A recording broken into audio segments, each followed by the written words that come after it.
శ్రీ శంకర మహారాజ్ లీలామృతం 2వ అధ్యాయం. గవర్నర్ శ్రీ చున్నీలాల్ మెహతా. శ్రీ చున్నీలాల్ మెహతా అనే వ్యక్తి మంచి శ్రీమంతుడు. బ్రిటిష్ ప్రభుత్వం అతనిని గవర్నర్గా నియమించింది. అతను భారతీయ మరియు పాశ్చాత్య తత్వజ్ఞానమును కలిగి ఉండేవాడు. అతనికి బొంబాయి మరియు పూనా నగరముల యందు గృహములు కలవు. అతను వైష్ణవుడు. అతను ప్రపంచమునందు గల అతీత శక్తుల కొరకు శోధించేవాడు. అతను పూనాలో నివసించే కాలంలో రావు సాహెబ్ గారి బంగ్లాకి వెళ్ళి జ్ఞానేశ్వరి గానం వినేవారు. రావు సాహెబ్ మరియు ఆయన శ్రీమతి తై సాహెబ్ కూడా చున్నీలాల్ను శ్రీ శంకర మహారాజ్ గారిని దర్శించమని చెప్పేవారు. చున్నీలాల్ మహారాజుని కలుసుకోవాలని ఆతృతతో ఉండేవాడు. ఆ మధుర క్షణం రానే వచ్చింది. శ్రీ శంకర మహారాజ్ గారిని కలుసుకోవడం తటస్థించింది. మామాథేకతే ఇంట్లో శ్రీ శంకర మహారాజ్ గారిని సర్ చున్నీలాల్ దర్శించుకున్నారు. అది చాలా చిన్న ఇల్లు. అచట శ్రీ శంకర మహారాజు విష్ణు రూపంలో దర్శనమిచ్చారు. వైష్ణవుడైన చున్నీలాల్ హృదయం ఆనందంతో నిండిపోయింది.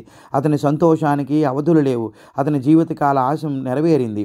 సంతోషంతో అతని కన్నుల వెంట ఆనంద బాష్పాలు కారాయి. ఆ కన్నీటితో శ్రీ మహారాజ్ పాదాలు తడిచాయి. ఆ రోజు నుంచి గవర్నర్ చున్నీలాల్ శ్రీ శంకర మహారాజు భక్తుడై జీవించినంత కాలం ఆయన్ని పూజించాడు. భక్తులను తమ వద్దకు చేర్చుకోవడం, వారి ఇష్టదైవాల రూపంలో వారిని అనుగ్రహించి తరింపజేయడం సద్గురువులు చేసే పని. శ్రీ సాయిబాబా పిచ్చుక కాలికి త్రాడు కట్టి ఈడ్చుకుని వచ్చినట్లు నా భక్తులను షిరిడీకి రప్పిస్తాను అనేవారు. వివిధ భక్తులకు వారి వారి ఇష్టదైవాల రూపంలో దర్శనమిచ్చేవారు, ఖండయోగం చేసేవారు. ఈ లీల శ్రీ శంకర మహారాజులో కూడా చూడవచ్చు. గురు రూపాలన్నీ ఒక్కటే. మన గురువును స్మరిస్తూ తక్కిన గురువులను సందర్శించి సేవించవలనంటుంది శ్రీ గురుగీత. శ్రీ జీకే ప్రధాన్.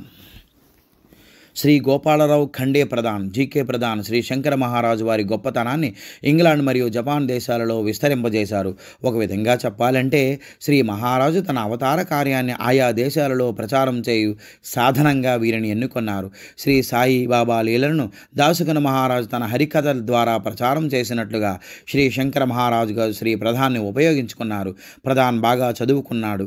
ఆయన ఇంగ్లాండ్లో చదువుకుని ఎప్పుడూ పాశ్చాత్య దుస్తులతో ఉండేవారు. తమ అధిక చదువు, వ్యక్తిత్వము గురించి గర్వపడేవారు. అతనికి మూఢనమ్మకాలన్నా, సన్యాసులన్నా, గురువులన్నా, యోగులన్నా వ్యతిరేకతతో ఉండేవారు. 1942వ సంవత్సరంలో ప్రధాన గారు సస్వాద్ మాలి షుగర్ మిల్లో ఎండీకు సెక్రటరీగా పనిచేసేవారు. ఆయన షుగర్ మిల్ అక్లూజ్ అనే పల్లెటూరులో ఉంది. అక్కడ అతిథి గృహాలు కానీ, వసతి గృహాలు కానీ, అంటే గెస్ట్ హౌస్ ఆర్ లాడ్జెస్ కానీ లేవు. అందువలన ఒక ఇంటిలో ఒక గది అద్దెకు తీసుకుని ఉండసాగారు. అతని గది పక్కనే ఉన్న ఇంకొక గదిలో శ్రీ శంకర మహారాజు గారు వారి భక్తులతో సహా ఉండసాగారు.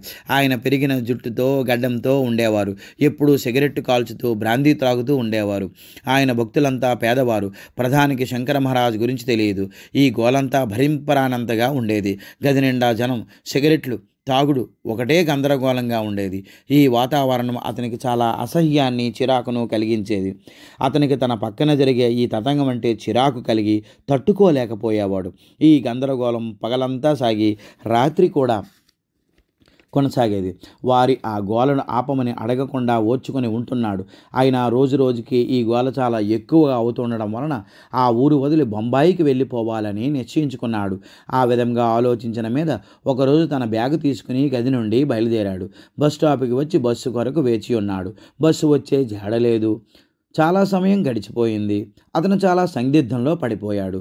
బొంబాయికి చేరుకోవడానికి ఆ బస్సు తప్ప వేరే అవకాశం లేదు. అంతలో గాలితో పాటు చినుకులు ఆరంభమయ్యాయి. అయితే నది దాటి అవలి ఒడ్డుకి వెళ్ళిన బొంబాయి చేరుకోవచ్చు. అంతలో చినుకులు పెద్ద వానగా మారి వర్షం మొదలైంది. ఆ వర్షంలో ఎవరూ పడవ నడపరు. అందువలన ఆ మార్గం కూడా మూసుకుపోయింది.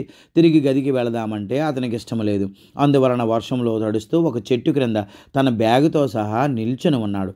రాత్రంతా వర్షంలో తడుస్తూ ఉన్నాడే కానీ గదికి మాత్రం వెళ్ళలేదు. ఉదయాన్నే అటుగా వెళుతున్న ఒక వ్యక్తి ద్వారా షుగర్ మిల్కి తనకు సహాయం కావాలనే వార్త పంపించారు. అక్కడున్న మేనేజరు శ్రీ కేశవ్జీ అషీర్ అషీర్బాయి అతని డ్రైవర్కి చెప్పి కారులో ప్రధాన్ని తీసుకురమ్మని పంపారు. ప్రధాన్ ఒక పాడుపడిన చిన్న గుడిసె వద్ద ఉండడాన్ని గమనించి తీసుకుని వచ్చాడు. రాత్రంతా వర్షంలో తడవడం వలన చలితో వణుకుపోతూ ఉన్నాడు. పైగా జ్వరం వచ్చింది. అషీర్బాయ్ డాక్టర్ను పిలిచి వైద్యం చేయించాడు. జ్వరం తగ్గినది కానీ ఒళ్ళంతా నొప్పులు, రాత్రంతా నిద్ర లేకపోవడం వలన కళ్ళు మండడంతో అతను నిద్రలోకి జారిపోయాడు. ఆ సమయంలో శంకర మహారాజ్ ఆ గదిలో అడుగుపెట్టారు. అతన్ని చూస్తూ గట్టిగా నవ్వారు. ఆ శబ్దానికి ప్రధాన్ కనులు తెరిచి తన ఎదుటనున్న శ్రీ శంకర మహారాజును చూశారు. మహారాజు ఒక మాసిన ప్యాంట్ మరియు చొక్కా వేసుకున్నారు. క్రూరమైన కంటి చూపు, నోటులో వెలుగుతున్న సిగరెట్టు మరియు చేతిలో ఒక బ్రాందీ సీసాతో అతను ఎదురుగా నిల్చుని ఉన్నారు. ఆయన ప్రధాన్తో, అయితే ప్రధాన్, బొంబాయి వెళ్ళిపోదామనుకుంటున్నావా? కానీ నన్ను తప్పించుకుని ఎలా వెళ్తావు? నేను నిన్ను వదిలిపెడితే కదా అన్నారు.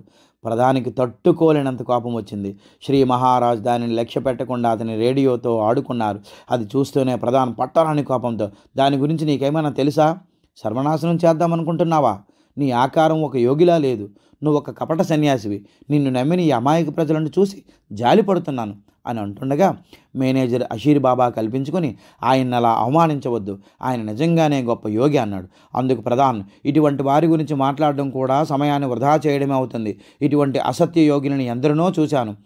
అంతలో శంకర్ మహారాజ్ అషీర్బాయిని ఒక వెండి గ్లాస్ తెమ్మని అందులో బ్రాందీ వేసి గుటగుడా త్రాగేశారు. విచిత్రం, అషీర్బాయి తూలుతూ మత్తులో ఊగుతున్నాడు. నోటు నుండి ఒకే బ్రాందీ వాసన. ప్రధాన్ ఈ మహత్యాన్ని గుర్తించకుండా అషీర్బాయితో పాటు నిద్రలోకి జారుకున్నాడు. అర్ధరాత్రి 12 గంటల సమయంలో అతనిని ఎవరో ఎత్తి వెనుకకు సరిగ్గా పడుకోబెట్టారు. ఉదయం లేచి తన పక్కన ఎవరూ లేకపోవటం, తను ఒంటరిగా ఉండటాన్ని గమనించారు. అతను బంగ్లా నుంచి బయటికి లాన్లోకి హడావిడిగా వచ్చాడు. శ్రీ శంకర మహారాజ్, గ్రీమ్ బువా, అషీర్ బాయ్ కలిసి ఎక్కడికో వెళ్ళడానికి కారులో బయలుదేరుతున్నారు. ప్రధాన్ కూడా వారితో బయలుదేరాడు. వారంతా కలిసి అక్లుజ్కు 20 కిలోమీటర్ల దూరంలో ఉన్న గ్రీన్ బువా బంగ్లాకి వెళ్ళారు. శ్రీ శంకర మహారాజ్ గారికి ఇష్టమైన కిచిడీ చేయించి ఉంచారు. అందరూ కలిసి కిచిడీ తిని టీ త్రాగిన తర్వాత వారు నిద్రపోయారు. చాలా రాత్రి గడిచిపోయింది. అంతలో ప్రధానికి మెలకువ వచ్చింది. శ్రీ శంకర మహారాజ్ చేతిలో సిగరెట్తో అతనికి ఎదురుగా నిల్చుని నవ్వుతూ ఉండడాన్ని చూశాడు. 2 రాత్రులుగా నిద్ర లేకుండా, పైగా ఆరోగ్యం బాగా లేక ఉండడం, పైగా శ్రీ శంకర మహారాజ్ తన ఎదురుగా ఉండడం చూసి చాలా చిరాకుతో ఆయన్ను అలా చూడడంతో విపరీతమైన కోపం వచ్చింది. కోపంతో, చిరాకుతో ప్రధాన్, నీవు గొప్ప యోగివైతే నా కోరిక తీర్చు అన్నాడు. శ్రీ మహారాజ్, ఏమి కోరిక అన్నారు. దానికి గాను ప్రధాన్, ముకుంద మహారాజును ఆయన గురువు అనుగ్రహించిన నిర్వికల్ప సమాధిని నాకు కలిగిస్తే నేను కృతజ్ఞత కలిగి జీవితాంతం నీ భక్తుడిగా ఉంటాను. దానిని నాకు అనుగ్రహించన్నాడు. శ్రీ శంకర మహారాజు తక్షణమే లేచి ఆయన కాలుస్తున్న సిగరెట్ను ప్రధాన్ బట్టతలపై వేసి ఆర్పేశారు. క్షణాల్లో ప్రధాన్ ట్రాన్స్లోకి వెళ్ళిపోయాడు. అతని ఆత్మ శరీరం నుండి విడిపోయి సృష్టి అంతా తిరిగింది. స్వర్గపు సంగీతాలను, స్వర్గపు పరిమళాలను ఆస్వాదిస్తున్నాడు. ఆ విధమైన అనుభవంలో అతడు 7 గంటల సేపు ఉన్నాడు. అతడు మరలా భౌతిక ప్రపంచానికి మరుసటి రోజు ఉదయం వచ్చాడు. ప్రధాన్ అసహ్యం, ద్వేషం పవిత్ర ప్రేమగా రూపాంతరం చెందాయి. అతను మహారాజు గారి దివ్య శక్తులను గూర్చి స్వయముగా తెలుసుకున్నాడు. అతను కనులు తెరిచిన వెంటనే శ్రీ శంకర మహారాజు అతనెదురుగా కూర్చొని చూస్తుండడాన్ని గమనించి కన్నుల నీరు నిండగా గద్గదమైన కంఠంలో సంతోషంతో శ్రీ మహారాజు పాదములపై పడి మృదువుగా ఇలా చెప్పసాగారు. మీ దైవిక శక్తి నాకిప్పటికీ అర్థమైంది. మీ గురించి తెలియకుండా మిమ్మల్ని అవమానించాను. నన్ను మన్నించి దయతో దూరం కానివ్వకండి. నా గురువును ఇప్పుడు కనుగొన్నాను. ఈ రోజు నుంచి నా గురువు మీరు, మీ భక్తుణ్ణి నేను అని పాదాలపై వ్రాలిపోయాడు. శ్రీ శంకర మహారాజు ప్రధానిని లేవదీసి హృదయానికి హత్తుకుని ఇలా అన్నారు. నాయన, నీవు శ్రీ స్వామి సమర్థ భక్తుడివి. ఆ అక్కలకోట స్వామి సమర్థ నిన్ను అనుగ్రహించమన్నారు. ఆ పని అయ్యేదాకా ఆ ముసలాయన నన్ను విడిచిపెట్టలేదు. నేను నిన్ను విడిచిపెట్టలేదు. నీకు ఏదో ఒకటి ఇవ్వమని నన్ను ఆజ్ఞాపించారు. అందువలననే నీకు నిర్వికల్ప సమాధిని అనుగ్రహించాను. ఆ ముసలాడు ఎవ్వరికి ఏది ఇవ్వడు, కానీ ఆయన భక్తులను అనుగ్రహించమని నన్ను ఆజ్ఞాపిస్తాడు. ఆ ముసలాయన నా గురువు. ఆయన ఆజ్ఞను తిరస్కరించలేను. నేను ఒక ధ్యానిని మాత్రమే అన్నారు. శ్రీ రాధాబాయి దేశ్ముఖ్తో శ్రీ సాయిబాబా, అమ్మా, నా ఈ ప్రతిభకంతటకు కారణం నా గురువు యొక్క అనుగ్రహమే అని అంటారు. అదేవిధంగా శ్రీ శంకర మహారాజ్ ఆయన లీలలన్నిటికీ కారణం వారి గురువు శ్రీ స్వామి సమర్థ అంటారు. ప్రధాన్ ముందు రోజు వరకు ద్వేషించి ఆయనను ఒక కపట సన్యాసిని దూషించాడు. కానీ ఆయన అనుగ్రహించిన నిర్వికల్ప సమాధి కారణంగా అతనిలోనున్న అహంభావం, గర్వము పోయి శ్రీ శంకర మహారాజు మరియు శ్రీ స్వామి సమర్థుల ముఖ్యమైన భక్తుడిగా స్థానం సంపాదించగలిగాడు.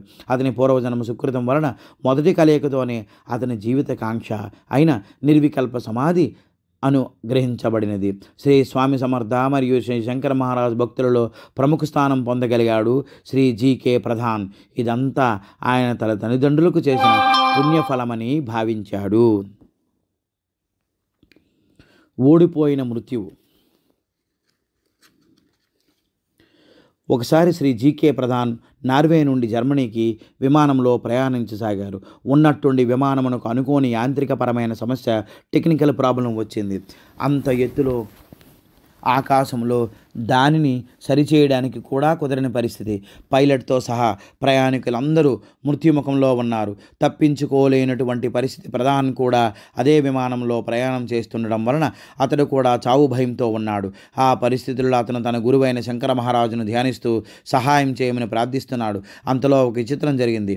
ఏ విమానమైతే పేలిపోయి ఉండవలసినదో అది క్షేమముగా నేలపై దిగింది.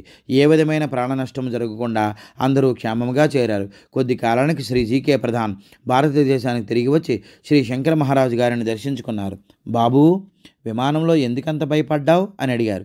స్వామి, మీకు ఆ విమాన సంఘటన గురించి తెలుసా అని ప్రధాన్ ప్రశ్నించాడు. అందుకు గాను ఆయన గట్టిగా నవ్వి, నీ ప్రక్కనే కూర్చుని ప్రయాణం చేశాను కదా, నాకు తెలియకపోవడం ఏమిటి అన్నారు. ప్రధాన్ తన ప్రాణాన్ని, తన తోటి వారి ప్రాణాలను కాపాడింది శ్రీ శంకర మహారాజేనని తెలిసి సంతోషంతో ఉక్కిరి బిక్కిరయ్యారు. అసలైన భక్తులకు మాత్రమే ఇటువంటి రక్షణ సద్గురువు నుండి లభిస్తుంది. సద్గురుని సంకల్పం వలన మృత్యువు కూడా ఖాళీ చేతులతో తిరిగి వెళ్ళవలసి వస్తుంది. శ్రీ గురు చరిత్రలో సావిత్రి భర్త దత్తుడి వృత్తాంతం, శ్రీ సాయి లీలామృతంలో శ్యామాకు పాముకాటు, ఈ విధమైన అసంఖ్యాకమైన లీలలు అప్పటి నుండి ఇప్పటి వరకు గురు భక్తులకు అనుభవం అవుతూ ఉన్నాయి. గురు అనుగ్రహాన్ని పొందిన మనమందరము కూడా అదృష్టవంతులమే. భగవద్గీత సందేశము. జీకే ప్రధాన్కు శ్రీ శంకర మహారాజు గారి యందు భక్తి దినదిన ప్రవర్ధమానంగా పెరుగుతున్నది. ఒకసారి అతను శంకర మహారాజు గారిని భగవద్గీత నిజంగా శ్రీకృష్ణుని చేత అర్జునునికి ఉపదేశించబడినదా అని అడిగారు. అందులో సందేహమేముంది అని అంటూ శ్రీ శంకర మహారాజు గారు తన దివ్య హస్తాన్ని ప్రధాన్ తలపై ఉంచారు. తక్షణమే అతను ట్రాన్స్ అంటే సమాధిలోనికి వెళ్ళిపోయాడు. అతని సూక్ష్మదేహాన్ని కురుక్షేత్ర యుద్ధభూమికి తీసుకుని వెళ్ళి శ్రీకృష్ణుని నోటి వెంట భగవద్గీతను వినేలా చేశారు. ఆనాడు అర్జునుడికి కలిగిన మహద్భాగ్యం ఈనాడు శ్రీ శంకర మహారాజు గారి దయవలన ప్రధానికి కలిగింది. దీనిని బట్టి సద్గురువు తలుచుకున్నచో కాలచక్రాన్ని వెనక్కి తిప్పడము, ముందుకు తీసుకెళ్లడం అనేది సాధ్యమేనని తెలుస్తున్నది. శ్రీ శంకర మహారాజు దయవలన జీకే ప్రధానికి గల జ్ఞానంలో భగవద్గీత అనే మరో ముఖ్యమైన అంశం చేరింది. ఒకసారి మహారాజు చాలా సంతోషంగానున్నారు. ఆ సమయంలో ఆయన ప్రధాన్తో, నీకేం కావాలి, ధనమా, అధికారమా, సంపద అని అడిగారు. అందుకు గాను ప్రధాన్, నాకు బ్రహ్మజ్ఞానం కావాలన్నారు. అందుకు గాను శ్రీ శంకర మహారాజు గారి గట్టిగా అరిచి, నువ్వు నా లంగోటీలో చెయ్యి పెట్టావన్నారు. కానీ మరుక్షణం తదాస్తు అని ఆశీర్వదించారు. శ్రీ సద్గురువు శంకర మహారాజు అనుగ్రహంతో ప్రధాన్ బ్రహ్మజ్ఞానం పొందాడు. శ్రీ శంకర మహారాజ్ మరియు ఆయన భక్తులతో కలిసి ప్రధాన్ ముగ్గురు మహాయోగుల సమాధులను దర్శించుకున్నారు. అవి నివృత్తినాథ్ గారిది త్రయంబకేశ్వరం, అలంది నందున్న జ్ఞానేశ్వర గారిది, సస్వాద్ యందున్న సోపాన్ దేవులది. ఆ సమాధుల వద్ద శ్రీ శంకర మహారాజు అలక్ అని గట్టిగా శబ్దం చేయగా ఆ యోగుల దివ్య దర్శనము ప్రధానకు మరియు ఇతర భక్తులకు కలిగినది. శ్రీ సాయిబాబా, నా సమాధి నుండి సర్వకార్యాలు నిర్వర్తిస్తాను, నా భక్తుల సంరక్షణ నేను నా సమాధి నుండే నిర్వర్తిస్తానన్నారు. అది నిజమని చాలామంది భక్తులందరికీ అనుభవము. యోగులు సమాధి చెందినా కూడా వారు జీవించే ఉంటారనే విషయం వారి మహత్యముల వలన భక్తులకు తెలుస్తుంది. ఆ విషయాన్ని శ్రీ శంకర మహారాజు గారు వారి భక్తులకు నిరూపించారు. అది 1946వ సంవత్సరం శ్రీ ప్రధాన్ ఇంగ్లాండ్లో ఉన్నారు. ఆ సమయంలో ఒక టెలిగ్రామ్ వచ్చింది. అందులో ఆయన తండ్రి గారు స్వర్గస్థులైన సమాచారం ఉంది. అతను తండ్రిని కోల్పోయిన దుఃఖంలో ఉండి కనీసం అంత్యక్రియలకు కూడా హాజరు కాలేని పరిస్థితికి మరింత దుఃఖిస్తూ ఉండిపోయాడు. ఆశ్చర్యం, ఆ సమయంలో శ్రీ శంకర మహారాజు అక్కడ ప్రత్యక్షమయ్యారు. నిజానికి ఆయన ఆ సమయంలో పూనా నగరంలోనే ఉన్నారు. కానీ ఆయన దివ్య శక్తి వలన ఇంగ్లాండ్లో సాక్షాత్కరించారు. ఇటువంటి లీలలు గురు అవతారాలన్నింటిలోనూ చూడవచ్చు. సద్గురువుని చూచిన వెంటనే ఆశ్చర్యపోయిన ప్రధాన్ అంతలో తండ్రిని కోల్పోయిన దుఃఖం జ్ఞాపకం వచ్చి ఆయన ఒడిలో తలపెట్టుకుని దుఃఖించసాగాడు. శ్రీ శంకర మహారాజు అతన్ని కౌగిలించుకుని ఓదార్చి పద వెళదామన్నారు. వెంటనే ప్రధాన్ ఆయనతో పాటు బయలుదేరారు. ఇద్దరూ నేరుగా గిరినార్ చేరుకున్నారు. అక్కడ శ్రీ మచ్చేంద్రనాథ్ మరియు శ్రీ గోరక్షకనాథ్ అనే యోగులను దర్శించుకున్నారు. తదుపరి దత్తాత్రేయ స్వామిని వారి 2 శునకములను కూడా దర్శించుకుని తన తండ్రిని పోగొట్టుకున్న దుఃఖం నుండి పూర్తిగా భయపడ్డాడు. తరువాత శ్రీ శంకర మహారాజు అతనిని ఇంగ్లాండులో అతని గదిలో వదిలిపెట్టి వెళ్ళిపోయారు. మరుసటి రోజు ఉదయం నౌకరు అతని బూట్లు పాలిష్ చేస్తూ ఆశ్చర్యంతో ఇలా అడిగారు, అయ్యా, మీ బూట్లకి అంటుకుని ఉన్న మట్టి ఇంగ్లాండ్లోనిది కాదే, రాత్రి మీరు ఇండియాకి కానీ వెళ్ళి వచ్చారా అని అంటూ, ఈ బురద మీ బూట్లకి ఎలా అంటుకుంది అన్నాడు. ప్రధాన వద్ద అతని ప్రశ్నలకు సమాధానం లేదు.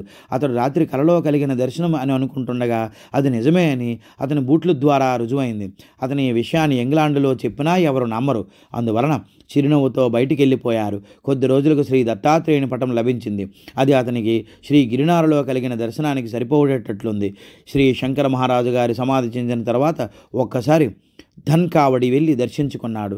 సమాధి నుండి శ్రీ శంకర మహారాజు వెలుపలికి వచ్చి దర్శనమును అనుగ్రహించారు.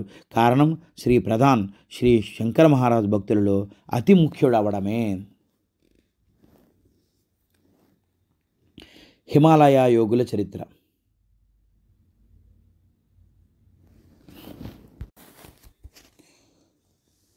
Towards the silver crest of the Himalayas అనే పుస్తకాన్ని జీకే ప్రధాన్ ఇంగ్లాండ్లో రాశారు. అందులో ఆయన గురుదేవ అని సంబోధించిన శ్రీ శంకర్ మహారాజ్ గూర్చి ఈ ప్రబంధం చాలా ప్రాచుర్యం పొందింది. అది మరాఠీలో సాట్ చేతి హిమాశిఖర్ అనే పేరుతో శ్రీ రామచంద్ర అని ఆయన రాశారు. తర్వాత దానిని కన్నడ మరియు గుజరాత్ భాషల్లో అనువదించబడింది. మహాగురువుల కరుణను పొందిన అషీర్ భాయ్. జీకే ప్రధాన్ శ్రీ శంకర మహారాజుల కలయికకు సూత్రధారిగా ఉండిన వ్యక్తి శ్రీ కేశవ్జీ అషీర్ భాయ్. ఈ కేశవ్జీ సెప్టెంబర్ 16, 1942 శ్రీ శంకర మహారాజును కలుసుకున్నారు. అతను సస్వాద్ మూవీ షుగర్ మిల్ యందు మేనేజర్గా ఉండేవారు. శ్రీ శంకర మహారాజు గారికి తన జీవితాన్ని భక్తిపూర్వకంగా సమర్పించుకున్నవారు. అందువలన అతను శ్రీ శంకర మహారాజు ఆంతరంగిక భక్తులలో ఒకటిగా ఉండగలిగినాడు. శ్రీ శంకర మహారాజు చేత ప్రేమించబడిన భక్తులలో ఇతడు ముఖ్యుడు. శ్రీ కేశవజీ వద్ద శ్రీ శంకర మహారాజు గారి వస్తు సముదాయం కొరడ, పాదుకులు, ఉంగరములు, బూట్లు, టోపీ, బట్టలు మొదలైనవి ఉన్నాయి చాలా. అతను ఏమీ అడుగకుండానే మహారాజు వాటిని అతనికి ఇచ్చారు. ఈరోజు అషీర్ భాయ్ మన మధ్య లేకపోవచ్చు, కానీ అతను ఎప్పటికీ మహారాజు గారితోనే ఉంటారు. అతని భార్య సుందరాబాయిని కూడా శ్రీ మహారాజు ఆశీర్వదించారు. ఆమెకు వారి కులదేవతగా దర్శనాన్ని అనుగ్రహించారు. ఆచార్య ఆత్రేయ గురువు. ప్రహ్లాద కేశవ్ ఆత్రేయ, ఆచార్య ఆత్రేయ అనువారు పత్రికా సంస్కృతి రంగంలో మరియు శ్రీ శంకర మహారాజు భక్తులలో ముఖ్యమైన వారు. శ్రీ శంకర మహారాజు అతనికి ఎన్నో ఆధ్యాత్మిక మరియు లౌకిక అనుభవాలను ప్రసాదించారు. చివరి శ్వాస వరకు ఆత్రేయ శ్రీ శంకర మహారాజును హృదయపూర్వకంగా ఆరాధించారు. అతడు బాగా చదువుకున్నవాడు. సంఘంలో కట్టుబాట్లు, వ్యవహారముల గురించి పూర్తిగా తెలిసినవాడు. అతడు మూఢనమ్మకాల్ని మరియు కపటయోగుల విపరీత చర్యలను తీవ్రంగా విమర్శించేవారు. అతని అభిప్రాయాన్ని చాలా స్పష్టంగా తన రచనల ద్వారా తెలియజేసేవాడు. తన వార్తా సంస్థ ద్వారా కూడా వీటిని ప్రచారం చేసేవారు.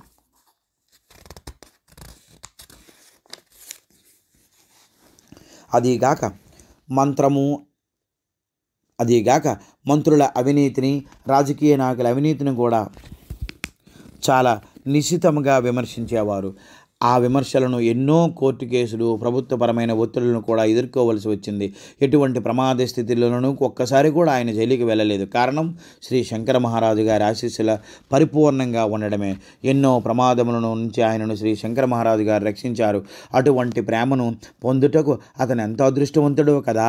ఆయన ప్రేమ అతనిని ఒక రత్నంగా మార్చింది. పూర్వపు మహారాష్ట్ర ముఖ్యమంత్రి కీర్తిశేషులు కన్నమనార్ అనేక అవినీతి పనులు చేశారు. వాటిని మన ఆత్రేయ గారు తమ దినపత్రికల్లో బాహాటంగా ప్రచురించారు. దానితో ఒళ్ళు మండిన మంత్రి గారి భార్య కోపంతో ఆత్రేయ గారిపై కోర్టులో కేసు పెట్టింది. అర్ధబలం, అంగబలం పుష్కలంగా ఉండడంతో ఆమె కావలసిన ఏర్పాట్లు చేసి ఆత్రేయ గారిపై అరెస్టు వారెంటీ జారీ చేయించింది. శ్రీ శంకర మహారాజు గారు తన్ని నిద్రలేపి ఆత్రేయ గారితో, నీ మీద అరెస్టు వారెంట్ జారీ అయింది, లే, నిద్ర చాలన్నారు. ఆ మాట వింటూనే నిద్రలేచి మంచము దిగి స్నానాధికారులు ముగించుకొని శ్రీ శంకర మహారాజు గారి ఫోటో ముందు నిల్చుని నమస్కారం చేసుకొని అచటనే ధ్యానంలో కూర్చున్నారు. ధ్యానంలో కూర్చుని తనని ఈ ఆపద నుండి కాపాడమని ప్రార్థించారు. అంతలో ఒక అపూర్వ లీల. శ్రీ కన్నమన్నారు గుండెపోటుతో మరణించారనే వార్త శ్రీ యాత్రి గారికి చేరింది. వసంతరావు నాయక్ అనే అతను కొత్త ముఖ్యమంత్రిగా రాష్ట్రానికి రావడం, తదుపరి శ్రీ యాత్రి గారిపైనున్న కేసు కోర్టులో కొట్టివేయడం జరిగింది. యాత్రి గారి ఆనందానికి అవధులు లేవు. అతను వెంటనే పూనా రైలుకి ధనకావాడి చేరుకొని శ్రీ శంకర మహారాజు గారి సమాధిని అర్చించుకున్నారు. శ్రీ యాత్రే గారు మహారాజు గారి ఫోటో ఇంట్లో, ఆఫీసులో, కారులో ఉంచుకోవడమే కాక తనతో పాటు ఎప్పుడూ ఉంచుకునేవారు. శ్రీకృష్ణుని సహాయంతో అర్జునుడు మహాభారత యుద్ధాన్ని గెలిచినట్లు యాత్రే గారు శ్రీ శంకర మహారాజు గారి సహాయంతో ప్రమాదాల నుండి రక్షింపబడ్డారు. శ్రీ శంకర మహారాజ్ లీలామృతం. సహస్రబుద్ధే కుటుంబ గురుభక్తి.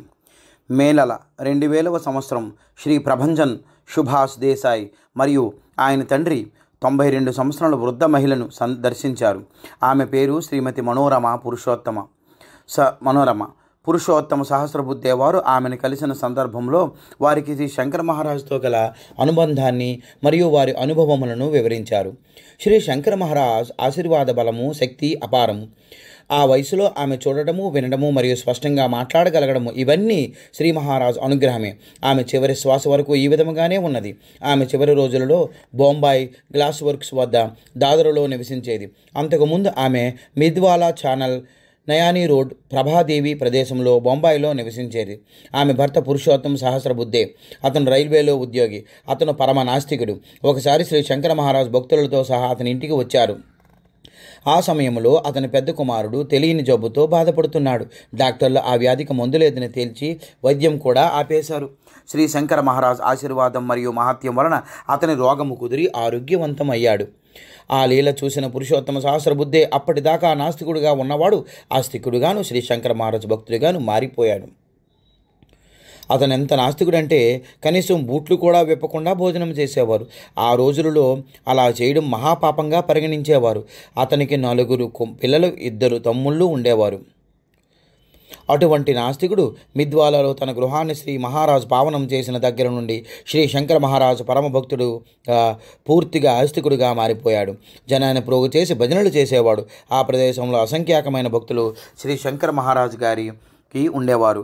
శ్రీ సహస్రబుద్ధే హృదయపూర్వకంగా శ్రీ శంకర మహారాజును ఆరాధించేవాడు.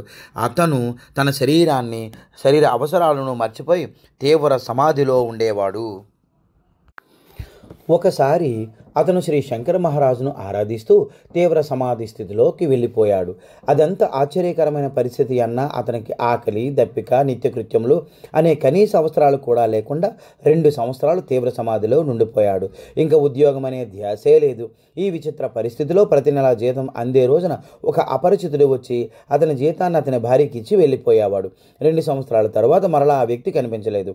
అతడు ఆఫీస్కి వెళ్ళి చూసుకున్నప్పుడు హాజరు పట్టీలో, అటెండెన్స్ రిజిస్టర్లో అన్ని రోజులు అతని సంతకం ఉంది. అతని భార్య ఈ జీతం సంగతి చెప్పగా ఆనందంతో కళ్ళు చెమర్చి ఆ వ్యక్తి శ్రీ మహారాజు అని తెలుసుకుని మహదానందం పొందెను. ఇదే లీల శ్రీ తాజుద్దీన్ బాబా జీవిత చరిత్రలో కూడా జరిగింది. ఈరోజు ప్రభాదేవి ప్రదేశంలో, సయానీ వీధిలో, మిద్వాలా ప్రదేశంలో ఒక 4 వీధుల కూడలి జంక్షన్కు శ్రీ శంకర మహారాజ్ చౌక్ అనే పేరు పెట్టారు. శ్రీ దివాకర్ రావటే అనే ఆయన బొంబాయికి మేయర్గా ఉన్న రోజులలో ఈ పేరు పెట్టడం జరిగినది. ఆయన కూడా శ్రీ శంకర మహారాజు గారి భక్తుడే. శ్రీ శంకర మహారాజు సహస్రబుద్ధే కుటుంబంలో 6 నెలల పాటు ఉన్నారు. ఒకసారి 2 లేక 3 నెలలు ఉన్నారు. ఆయన సహస్రబుద్ధే భార్యను విరై అని పిలిచేవారు. విరై జోసిస్ అనే ఆమె శ్రీ స్వామి సమర్థ భక్తురాలు మరియు గొప్ప యోగిని. శ్రీ సహస్రబుద్ధేకు శ్రీ శంకర మహారాజుకి స్నానం చేయడం అంటే చాలా ఇష్టం. శ్రీ శంకర మహారాజ్ స్వయంగా భోజనం చేసేవారు కారు. ఎవరైనా తినిపించినా మాత్రమే తినేవారు. శ్రీమతి మనోరమ తన బిడ్డలకు, మరుదులకు, భర్తకు భోజనం తినిపించేది. శ్రీ మహారాజుపై, అతని భక్తులపై ఆమె తరచూ కోపగించుకునేది. పదే పదే ఆయన వారి గృహానికి రావడమే దీనికి కారణం. శ్రీ శంకర మహారాజు ఆమెను సముదాయించి వంటింట్లో ఆమెకు సహాయం చేసేవారు. సిగరెట్లు కాల్చడం, త్రాగడం ఆమెకు నచ్చేవి కావు. వారింట్లో ఉన్నంతకాలము ఆయన వాటికి దూరంగా ఉండేవారు. శ్రీ మహారాజుకి ఝంకా మరియు బక్రా మరాఠీ వంటకాలు చాలా ఇష్టం. అదే కాకుండా కిచిడి అన్న మరీ ఇష్టం. పచ్చి బఠానీలు కూరలు కలిపి వండిన అన్నం మహారాజు ఎప్పుడూ కిచిడియే కావాలనేవారు. ఆమె విసుగు చెందకుండా ఎంతో రుచిగా వండి ఆయనకు తినిపించి కన్న తల్లిలా ప్రేమించేది. బాయేజీబాయి శ్రీ సాయిబాబాకు భోజనం పెట్టి తన కుమారుని రక్షించుకుని మోక్షం పొందింది. శ్రీ గురువులకు ఏది అవసరమూ ఉండదు. మమ్మల్ని ఉద్ధరించుటకు ఏదో విషయంలో అవకాశం కల్పిస్తారు. మనలను తరింపచేయటమే వారి ఉద్దేశ్యం. శ్రీ గురు సేవ వలన సకల కర్మలు క్షీణించి సద్గతి పొందుతారు అని తెలుసుకుంటే అదృష్టం. అపార కరుణ వలన మనకిట్టి అవకాశం కల్పిస్తారు. దానివలన వారికి ఎట్టి లాభము ఉండదు. సద్గురువుని సేవించడం వలన సేవించిన వారికే గాక వారి కుటుంబ సభ్యులు మరియు మిత్రులు అందరూ రక్షింపబడతారు అనే విషయం ఈ క్రింది విషయం వలన స్పష్టమవుతుంది. గుజరాత్ రాష్ట్రంలోని గానా పూలే అనే వ్యక్తికి ఒక టైల్స్ ఫ్యాక్టరీ ఉండేది. అందు శ్రీమతి సహస్రబుద్ధే తండ్రి దత్తాత్రేయ గాడ్గిల్ పనిచేసేవారు. గానాపులే వ్యాపారం చెడి నష్టములతో నడుస్తూ ఉంది. ఎవరో క్షుద్ర ప్రయోగం చేయడం వలన ఈ పరిస్థితి ఏర్పడినది. గాడ్గిల్ ప్రార్థనపై శ్రీ శంకర్ మహారాజ్ గానాపులే ఫ్యాక్టరీకి వెళ్ళి అసలు 1 సంవత్సరం పూర్తిగా ఉన్నారు.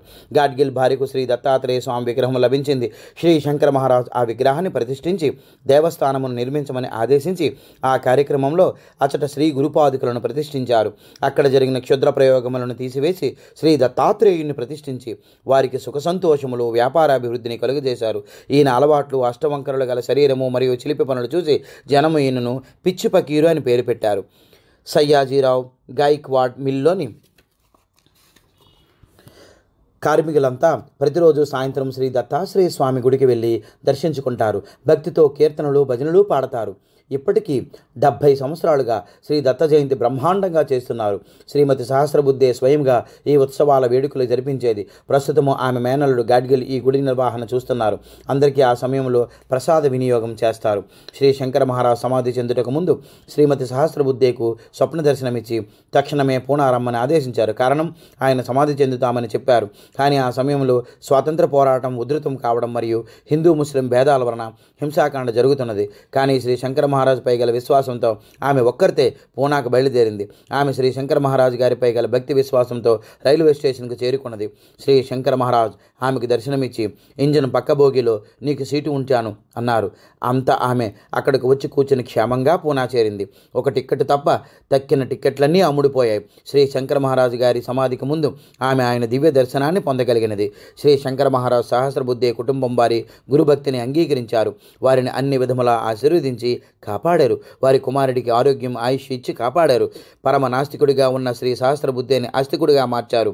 అతను తీవ్రమైన ధ్యానములో ఉండగా 2 సంవత్సరాలు అతను ఉద్యోగం ఆయన చేసి జీతం ఇంటికిచ్చారు. ఆయన అనుగ్రహం వలన ఆమె వృద్ధాప్యం సంతోషంగా గడిచిపోయింది. ఆమె జూలై 16, 2000 గురు పౌర్ణమి పర్వదినాన శ్రీ శంకర మహారాజ్ చరణములలో ఐక్యముందినది. శ్రీ సహస్రబుద్ధే కుటుంబాన్ని శ్రీ శంకర మహారాజ్ పై విధంగా కాపాడి రక్షించారు. ఆయన భక్తితో స్మరించిన వారందరికీ కూడా ఇటువంటి రక్షణ లభిస్తుంది. దాదర్లో శ్రీ స్వామి సమర్థ మఠం. శ్రీ స్వామి సమర్థ మఠం బొంబాయి దాదర్ యందు శ్రీ బాలకృష్ణ మహారాజ్ అనే ఆయనచే స్థాపించబడినది. ఆయన గొప్ప యోగి, సుత్కార్ అని కూడా ఆయన పిలుస్తారు. కానీ ఆయన సమాధి చెందిన తర్వాత ఆయన భార్య కమలామాత భరించలేనంత విచారంలో మునిగిపోయింది. కానీ మఠ నిర్వహణ ఆమె భుజాలపైనుంది. ఆమె నిరాశ నిస్పృహలలో విపరీతమైన దుఃఖానికి లోనైంది. కారణం భర్తతో వియోగం కానీ ఏమీ చేయలేని పరిస్థితి. ఆమె అలా దుఃఖంతో ఉండగా ఒకరోజు శ్రీ శంకర మహారాజు స్వామి సమర్థ మఠానికి తమ భక్తులతో కలిసి వచ్చారు. ఆమెను వారిని ప్రార్థించి వారి పాదములపై శిరస్సు ఉంచి దుఃఖిస్తూ ఉంది. శ్రీ శంకర మహారాజు ఆమె తలపై చేయి ఉంచి ఆశీర్వదించి ఆమెకు ఒక విధమైన సమాధి స్థితిని కల్పించారు. ఆమె తన ఎదురుగా శ్రీ స్వామి సమర్థ కూర్చుని ఉండగా ఆయన ఒడిలో ఆమె భర్త ఉండటాన్ని చూచింది. తర్వాత ఆమె మరొక్కసారి శ్రీ శంకర మహారాజు గారికి పాద నమస్కారం చేసి తోటి భక్తులతో వెళ్ళిపోయింది. ఈ దాదరులోని స్వామి సమర్థ మఠాన్ని ఎప్పుడూ శంకర మహారాజు గారు దర్శించేవారు. శ్రీ శంకర మహారాజ్ చేతిలో సిగరెట్తో శ్రీ స్వామి సమర్థతో మాట్లాడుతున్న డోమ్ విలి వాస్తవ్యుడు శ్రీ పండే చూశాడు. శ్రీ శంకర మహారాజ్ చేతిలో సిగరెట్తో శ్రీ స్వామి సమర్థతో మాట్లాడుతున్నట్లు డోమ్ విలి వాస్తవ్యుడు శ్రీ పాండే చూశాడు. బహుభాషా ప్రవీణుడు శ్రీ శంకర మహారాజ్. శ్రీ శంకర మహారాజు గారిది ఒక విశిష్టమైన వ్యక్తిత్వము. ఎవరైనా ఒక వ్యక్తి ఆయనను ఇంగ్లీష్లో ప్రశ్నించినా సరైన వ్యాకరణంతో అదే ఇంగ్లీష్లో సమాధానం ఇచ్చేవారు. ఎవరైనా ముస్లింను ప్రశ్నించినా ఖురాన్లోని వాక్యములను ఉదహరించి సమాధానం చెప్పేవారు. ఆయన ఇప్పుడు స్కూల్కి కానీ కాలేజీకి కానీ వెళ్ళిన దాఖలాలు లేవు. కానీ ప్రపంచంలోని అన్ని భాషలను అనర్గళంగా మాట్లాడేవారు. జంతువులు, పక్షులు భాషను కూడా ఆయన అర్థం చేసుకునేవారు. ప్రపంచమందున్న భాషలలో మూలము ఆయనకు తెలుసును. శ్రీ శంకర మహారాజ్ వివిధ రూపములలో దర్శనమిచ్చేవారు. ఒకే ప్రదేశంలో ఉండి వేరువేరు ప్రదేశములలో గల భక్తులకు దర్శనమిచ్చి కాపాడేవారు. నీవు ఒక అడుగు ఆయన వైపు వేసినా ఆయన నీ వైపు 10 అడుగులు వేస్తారు. నిన్ను అపాయముల నుండి కాపాడుతారు. దృఢమైన భక్తి జీవితాన్ని శుద్ధపరిచి సుఖ సంతోషాలను కలిగిస్తుంది. మిగిలిన ప్రపంచపు లెక్కల కన్నా శ్రీ శంకర మహారాజు లెక్కలు భిన్నంగా ఉంటాయి. అసాధ్యమైనది కోరినా కూడా శ్రీ మహారాజు దానిని అనుగ్రహిస్తారు. అందువలన శ్రీ శంకర మహారాజుపై నమ్మకము, భక్తి కలిగి నడల ఆయన భక్తులు అందరకు సర్వ సౌఖ్యాలు అనుగ్రహిస్తారన్నది అక్షర సత్యము. ఆయనను చేరడానికి, ఆయన ప్రేమను పొందుటకు అత్యంత సులభమైన మార్గం ఇదే. గాయని యల్లూభాయ్ మనే. యల్లూభాయ్ మనే ఒక ప్రఖ్యాత గాయకురాలు. ఆమె జార్ మరియు ధీర్ కుటుంబాలకు చెందిన ఆమె ఆగర్భ శ్రీమంతురాలు. ఆమె సుసంపన్నమైన కుటుంబానికి చెందినది కావడం వలన జీవితాన్ని చాలా విశాలవంతంగా గడిపేది. ఆమెది చాలా సుఖమైన జీవితం. ఆమె బంగ్లా సుఖ సంతోషాలతో ఆనందంతో నిండి ఉండేది. అటువంటి పరిస్థితులలో ఆమె కన్న కొడుకు అర్ధాంతరంగా చనిపోయాడు. ఆ దుఃఖం ఆమెను, ఆమె తల్లిని చాలా కృంగదీసింది. సుఖ సంతోషాలతో ఉన్న ఆ బంగ్లా గాఢాంధకారంలో కూరుకుపోయింది. నిరాశ, నిస్పృహలు వాటి స్థానే చోటు చేసుకున్నాయి. ఆమె ఆ దుఃఖం నుండి బయటపడడానికి దైవారాధనను ఎంచుకుంది. ఆరాధన కార్యక్రమంలో భాగంగా ఆమె నరసోబవాడి యాత్ర చేసింది. నరసోబవాడి శ్రీ దత్తాత్రేయ పాదుకల క్షేత్రం, శ్రీ నరసింహస్వామి సమయంలో వెలసిన పుణ్యక్షేత్రం. ఆమెకు శ్రీ శంకర మహారాజ్ దర్శనమైంది. ఆమె వారి పాదుకలకు నమస్కరించి ప్రార్థించింది. ఆమె హృదయంలోనున్న విచారాన్ని గ్రహించారు. శ్రీ శంకర మహారాజు గారు ఆమెను భజనలు, కీర్తనలు, గానం చేయమని అడిగారు. కానీ ఆమె కుమారుని కోల్పోయిన విచారం వలన కీర్తనలను ఆపివేసింది. అలవాటు తప్పిపోయిన కారణాన ఆమె ఎలా పాడాలనే సందిగ్ధంలో పడింది. శ్రీ శంకర మహారాజు గారు ఆమెను తదేకంగా చూడసాగారు. ఆమె తంబురా మీటుతూ కీర్తనలను ఆరంభించింది. ఆమె ఆ విధముగా గానం చేయాలని ఎప్పుడు ఆపవద్దని ఆజ్ఞాపించారు. శ్రీ శంకర్ మహారాజు గారి ఆగమనము వారి జీవితాలనే మార్చివేసింది. ఆమె మరియు తల్లిగారి జీవితాలలో సుఖ సంతోషాలను నింపింది. శ్రీ శంకర మహారాజు గారు యల్లూభాయ్ బంగ్లాలో ఔదుంబరం క్రింద శ్రీ దత్తపాదుకలను ప్రతిష్ఠించారు. యల్లూభాయ్ మరియు ఆమె తల్లిగారి హృదయాలలో శ్రీ శంకర మహారాజు గారి ఉన్నతమైన స్థానం ఉంది. ఆమె తన బంగ్లాలో శ్రీ దత్తాత్రేయ స్వామిది, శ్రీ శంకర మహారాజు గారిది 2 పెద్ద చిత్రాలను ఉంచింది. యల్లూభాయ్కి శ్రీ శంకర మహారాజు గారన్న గాఢమైన భక్తి, ఆమెకు ఆయనపై అపారమైన విశ్వాసము. ఈ భక్తి విశ్వాసములకు సరైన ఫలం పొందింది ఆవిడ. ఒకరోజు ఆమె పాదుకా స్థానంలో శ్రీ శంకర మహారాజు భక్తులతో సహా దర్శనమిచ్చారు. ఆయన స్థానంలో ఆమెకు బాలకృష్ణుని దర్శనం కలిగింది. ఆమె భక్తి శ్రద్ధలు ఆ దర్శనంతో మరింత దృఢమయ్యాయి. యల్లూభాయ్ మనే తై సాహెబ్ మోహందులేతో కలిసి వారి బంగ్లాలో జ్ఞానేశ్వరిని గానము చేయడం ప్రారంభించింది. వారిరువురు గానంతో ఆ బంగ్లాలు ప్రతిధ్వనించేవి. ఆ విధమైన గాన పరంపర 32 సంవత్సరాలు నిరాటంకంగా సాగింది. యల్లూభాయ్ మనేనే గాక ఎందరో భక్తులు శ్రీ శంకర మహారాజు గారి అనుగ్రహాన్ని పొంది సుఖ సంతోషాలతో జీవించారు. మనము మాత్రం ఆ పరమగురువు శ్రీ శంకర మహారాజు గారి అనుగ్రహాన్ని ఎందుకు పొందకూడదు? ఈ క్షణమనే నుంచే ఆ సద్గురువుకి శరణాగతులవుదాం. జై శంకర్, జై జై శంకర్. భక్త సంరక్షణ. డాక్టర్ బోయే అనే వ్యక్తి శ్రీ శంకర మహారాజు గారి భక్తుడు. అతడు ఒకసారి అమరనాథ్ యాత్ర చేయ సంకల్పించి యాత్రకు బయలుదేరాడు. అమరనాథ్ యాత్ర నడిచినా కానీ గుర్రము పైన కానీ చేయాలి. అతని గుర్రము పైన వెళ్ళడానికి నిర్ణయించుకుని గుర్రముపై బయలుదేరాడు. పర్వతపు దారి ఏటవాలుగా ఉండును. అతనెక్కిన గుర్రము కాలుజారి లోయలో పడింది. ఆ సంఘటన చూసి తోటి యాత్రికులందరూ అతను గుర్రముతో సహా మరణించాడనుకున్నారు. కానీ ఆ సమయంలో అతడు శ్రీ శంకర మహారాజుని స్మరించాడు.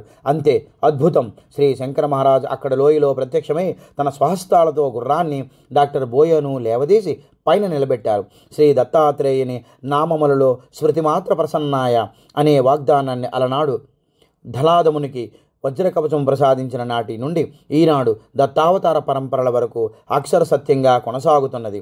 డాక్టర్ బోయేను అతని గుర్రాన్ని రక్షించడం ద్వారా తాను శ్రీ దత్తావతారమని మరోసారి రుజువు చేశారు.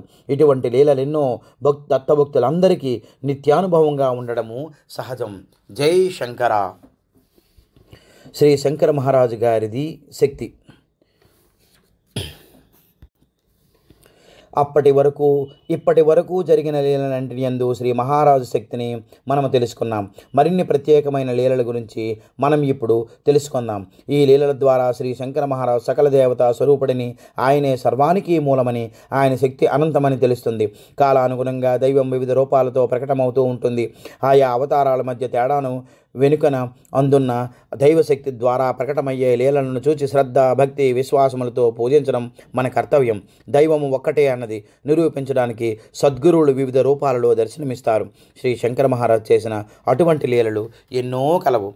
శ్రీ శంకర మహారాజు ఒకసారి శ్రీశైల క్షేత్రాన్ని దర్శించారు.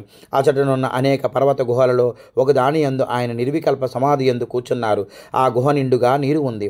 మరొకసారి ఆయన తన భక్తులతో కలిసి తులజాపూర్ వెళ్ళారు. భక్తులంతా భవానీ దర్శనానికి వెళ్ళగా ఆయన ఆలయం వెలుపల ధ్యాన నిమగ్నులయ్యారు. వారు అమ్మవారి దర్శనం చేసుకొని వెలుపలకు వచ్చి చూడగా శ్రీ శంకర మహారాజు స్థానంలో వారికి భవానీమాత దర్శనం కలగడం విశేషం. భోర్లోని ఒకసారి శ్రీరామనవమి ఉత్సవాలు జరుగుతున్నాయి. శ్రీ శంకర మహారాజు వారి భక్తులకు శ్రీరాముడిగా దర్శనమిచ్చారు. సుబ్బరాయ మఠంలో ఒక సన్యాసికి అతి పెద్ద రూపంతో శ్రీ శంకర మహారాజు దర్శనమిచ్చారు. దేశ్ పాండే శ్రీ సమర్థ రామదాసు రాసిన దాసబోధ పలు పారాయణాలు చేశారు. తదుపరి గాన్గాపూర్ వెళ్ళగా 10 గంటల సమయంలో దివ్య తేజస్సుతో ఒక అపరిచితుడు శ్రీ శంకర మహారాజు గదిలోకి అలక్ అనే పెద్ద శబ్దం చేసి ప్రవేశించినాడు. ఆ శబ్దానికి భక్తులందరూ బెదిరిపోయారు. తెల్లవారులు ఆ వ్యక్తి శ్రీ మహారాజు గదిలో ఉండి ఇద్దరూ సంభాషణల్లో గడిపారు. సూర్యోదయ సమయంలో మరల అలక్ అని పెద్ద శబ్దం చేస్తూ ఆ వ్యక్తి వెళ్ళిపోవడం భక్తులంతా కల్లారా చూచారు. ఆ వచ్చిన వ్యక్తి గహినీనాథ్ అని అర్థమవ్వడానికి వేరే సమయం పట్టలేదు. వారి మూర్ఖత్వాన్ని మన్నించమని శ్రీ శంకర మహారాజు పాదములపై పడ్డారు. మామా ఢేక్నే ఇంట్లో మహారాజు ఉంటున్న రోజులవి. ఆయన ఒకరోజు మనోరమ రాండే అనే చిన్న అమ్మాయిని తనకు స్నానం చేయించమని అడిగారు. ఆ అమ్మాయి సంతోషంగా అందుకు ఒప్పుకుంది. స్నానం చేయించే సమయంలో శ్రీ శంకర మహారాజు బాలకృష్ణుడికి స్నానం చేసినట్లు దర్శనమిచ్చారు. ఆ దర్శనం అక్కడున్న భక్తులందరికీ కలిగింది. భక్తులకు ఏదో ఒక సమయంలో సమాధి స్థితి కలిగించి వివిధ దేవతా దర్శనాలు అనుగ్రహించేవారు. శ్రీ మహారాజు తమ భక్తులకు బాలకృష్ణుడిగా, శ్రీరాముడిగా, శివ, శ్రీ దత్తాత్రేయ స్వామి, పాండురంగ విఠల్, తులజా భవాని మొదలైన అనేక రూపములతో దర్శనమిచ్చేవారు. షోలాపూర్లో శ్రీ శంకర మహారాజు ఒకసారి మహాయజ్ఞము నిర్వహించారు. ఆ సమయంలో యజ్ఞమంత్రములు చదువుటకు ఒక మూగవ పిల్లవాడిని పిలిచి ఆశీర్వదించారు. ఆ పిల్లవాడు తక్షణం వేదమంత్రాలను వల్లించసాగాడు. అతని చేతి ఆ మహాయజ్ఞాన్ని నిర్వహింపజేశారు మహారాజు. వాడార్లోని ఒక మల్లయుద్ధ వీరుడు పహిల్వాన్ పందెంలో గెలవాలని శ్రీ శంకర మహారాజు ఆశీర్వాదం పొంది పూనాలో ఆ పందెం గెలిచాడు. ఈ విధమైన లీలలను శ్రీ శంకర మహారాజు గారి చరిత్రలో అసంఖ్యాకంగా చూడవచ్చు. శ్రీ శంకర మహారాజు గారి లీలా అమృతము అధ్యాయం 2 సంపూర్ణం.